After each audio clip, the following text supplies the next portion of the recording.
Hello guys, स्वागत है आपका अपने यूट्यूब चैनल स्टडी विद अमन कुल में।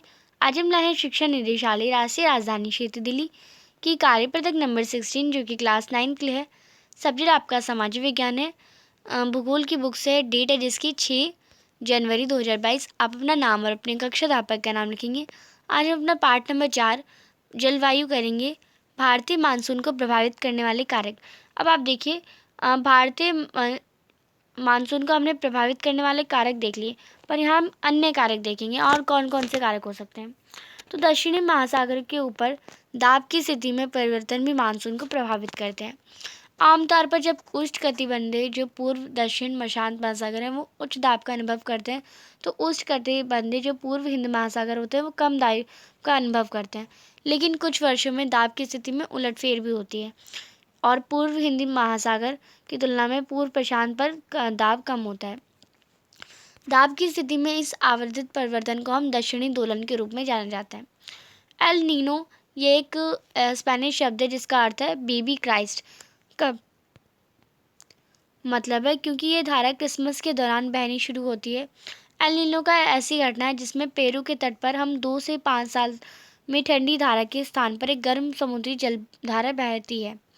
दक्षिणी महासागरों के ऊपर दाब की स्थिति में परिवर्तन एल नीनो से जुड़े हैं, इसलिए इस घटना को एल नीनो दक्षिणी दोलन यानी ENSO के रूप में जाना जाता है।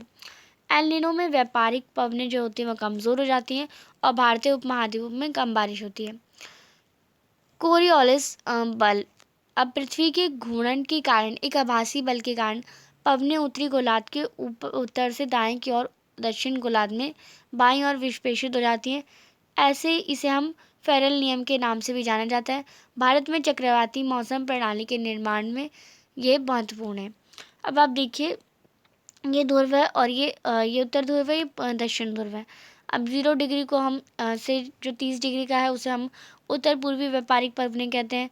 फिर ये पश्चिमी पवनें हो जाएंगी एंड 60 डिग्री उधर से ये ध्रुवी पूर्वाई हो जाएगी एंड ऐसी सो ऑन नीचे भी रहता है।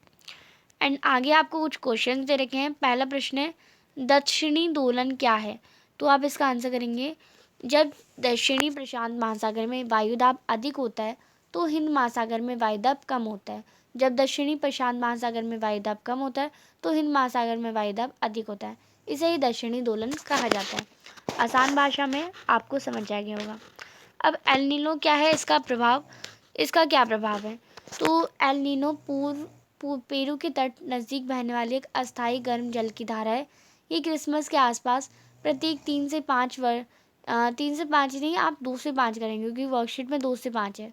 2 से 5 वर्षों उत्पन्न होती है। जिस वर्ष एल नीनो उत्पन्न होती है उस वर्ष भारत में मानसून कमज़ोर पड़ जाता है। तीसरा प्रश्न है उत्तर से पवनी उत्तरी गोलार्ध में दाहिनी और दक्षिण पूर्वार्ध में दक्षिण से बाईं ओर विक्षेपित क्यों हो जाती हैं? तो पृथ्वी के घूर्णन के कारण जो कोरियोलिस बल पैदा होता है। फेरेल के नियम अथवा कोरियोलिस बल के कारण ये उत्तरी गोलार्ध में अपनी दाईं और दक्षिणी गोलार्ध में अपनी बाईं ओर विक्षेपित हो जाती हैं। चौथा प्रश्न है भारतीय मानसून केवल भारतीय उपमहाद्वीप के भीतर हो रही परिघटनाओं पर निर्भर नहीं करता बल्कि दुनिया भर में हो रही परिघटनाओं पर भी निर्भर करता है। इस कथन की पुष्टि करिए।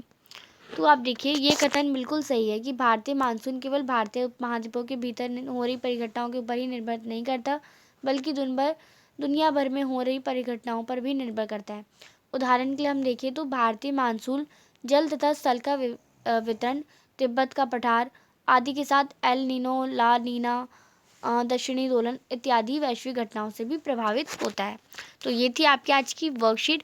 आई होप आपको अच्छे से वर्कशीट समझ आ गई होगी। चैनल को अभी तक सब्सक्राइब नहीं किया तो प्लीज़ चैनल को सब्सक्राइब ज़रूर करें। ज़्यादा से ज़्यादा दोस्तों के साथ शेयर करें। Thanks for watching. Bye bye guys.